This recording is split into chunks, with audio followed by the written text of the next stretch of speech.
Welcome back. It's time now for the Business Day. Proven Investments announced that it has entered into an agreement to acquire a 50.5% stake in Barbados-based Roberts manufacturing.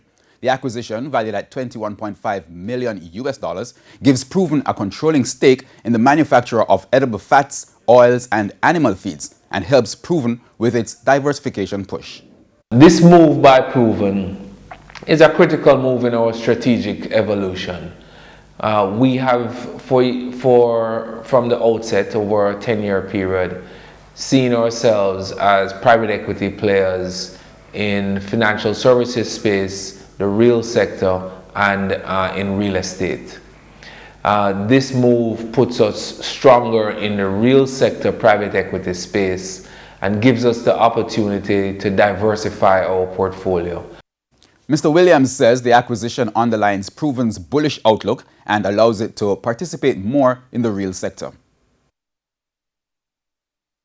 This is one of the moves that we have sought to execute on the heels of our APO.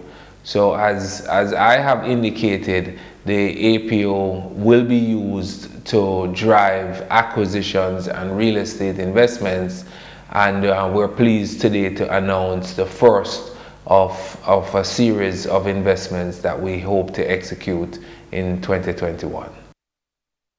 On the foreign exchange market, the US dollar gained in value against the Jamaican currency today and now costs $142.98. The Canadian dollar also gained, as did the pound sterling, with both selling for $112.16 and $195.05 respectively.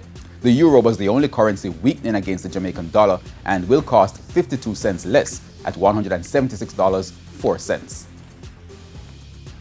The JSE index gained 1,257 points, while the junior market index advanced by 20. Winners today were led by T-Tech, 138 Student Living Variable Preference Share, Epley, Caribbean Flavors and Fragrances, and Access Financial Services. Losers included Siboney, Epley Caribbean Property Fund, SSL Venture Capital Jamaica, 138 Student Living, and Paramount Trading. And that's it for the Business Day. International stories when we return.